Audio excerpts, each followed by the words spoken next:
এ অনুসারে রাত 8:30টার সময় হরিদেবপুর থানায় এফআইআর করেছেন মেয়েটি।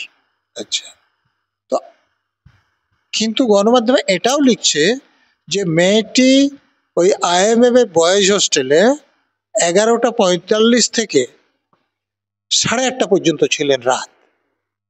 তাহলে 8:30 পর্যন্ত যখন হোস্টেলে ছিলেন, তো হোস্টেল থেকে ওনাকে বেরিয়ে যে গল্প লেখা হচ্ছে, দেখা যায় যে উনি ঠাকুরপুকুর থানাতে গেলেন। ঠাকুরপুকুর থানাতে কথা বলে যখন বুঝলেন যে এলাকাটা অর্থাৎ ঘটনাস্থল হরিদেবপুর থানায়, তিনি হরিদেবপুর থানায় আসলেন। হরিদেবপুর থানায় এসে তিনি অভিযোগ লিখে দেন, মুখে বলেন। তার বাবা অন্য কথা বলেছে, সেটা আমি পরে আসছি। কিন্তু হরিদেবপুর থানায় তাহলে 8:30টার সময় এফআইআর কি করে রেজিস্ট্রি হওয়া সম্ভব? 8:30 পর্যন্ত তিনি হোস্টেলেই আছেন। তো তারপরে ঠাকুরপুকুর যেতে এবং ঠাকুরপুর থেকে হরিদেবপুরে আসতে তো কিছুটা সময় অতিবাহিত হবে। তিনি যদি উড়েও যান তাহলেও কিছুটা সময় লাগবে। তাহলে এই 8:30টার সময় হোস্টেলে থাকা এবং 8:30টার সময় এফআইআর হওয়া, এটা অসম্ভব ব্যাপার, 1 নম্বর। দ্বিতীয় ব্যাপার, বলাৎকারের যেখানে অভিযোগ, সেখানে মেয়েটির ডাক্তারি পরীক্ষা খুবই জরুরি। কারণ মেয়েটির যৌনাঙ্গ থেকে সোয়াব কালেক্ট করলে যদি ছেলেটি বলাৎকার সত্যি করে থাকে, তাহলে ছেলেটির স্পার্ম না হলেও সিমেন্ট পাওয়া যাবে। বা মেয়েটি যদি ব্লিডিং হয়ে থাকে, তো সে ব্লাড যেমন পাওয়া যেতে পারে।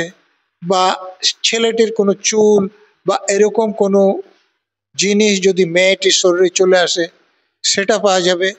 কিন্তু পুলিশ যেটা বলছে যে মেয়েটির ডাক্তারি পরীক্ষা করানোই হয়নি, মেয়েটির বাবার তরফ থেকে যেটা বলা হচ্ছে সেটা আরও সাংঘাতিক।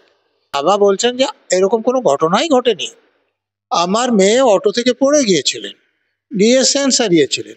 পুলিশের লোকেরা গিয়ে এরকম কিছু অভিযোগ লিখে নিয়েছেন, সেখানে কিছু ফাঁকা ফাঁকা জায়গা রেখে লিখিয়েছেন। তারপরে পুলিশের লোকেরা কি করেছেন সেটা তারাই জানেন।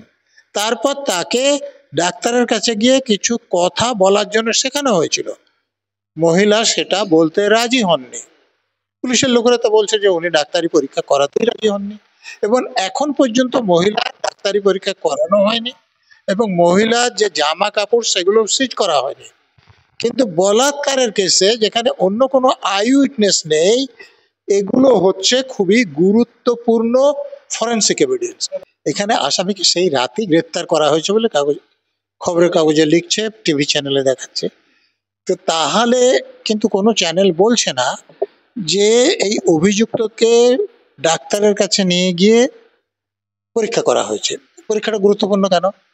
যদি সে বলাৎকার করে থাকে, যদি মেয়েটির ব্লিডিং হয়ে থাকে, তাহলে তার যৌনাঙ্গে রক্ত পাওয়া যাবে। ব্লিডিং যদি নাও হয়, তাহলে মেয়েটির যৌনাঙ্গের যে সিক্রিশন, সেটা ছেলেটির যৌনাঙ্গে পাওয়া যাবে। মেয়েটির যে যৌনাঙ্গ বা তার আশেপাশের কোনো চুল বা এইরকম কোনো জিনিস ছেলেটির জামা কাপড়ে পাওয়া যেতে পারবে। তো ছেলেটিকে ডাক্তারি পরীক্ষা করা সব থেকে গুরুত্বপূর্ণ, কিন্তু পরীক্ষা করানো হয়েছে সেটা কোনো গণমাধ্যম লিখছে না। আমি তো গণমাধ্যমে দেখলাম যে তাকে কাস্টডিতে দেওয়া হয়েছে, কিন্তু এই পরীক্ষাতে দেরি করে করলে তো অনেক কিছুই না পাওয়া যেতে পারে। আর যখন বলাৎকারের অভিযোগ, তখন এই পরীক্ষাটা তাড়াতাড়ি যদি না করানো হয়ে থাকে, তাহলে কিন্তু বলতেই হবে যে ডাল মে কুচ কালা হয়।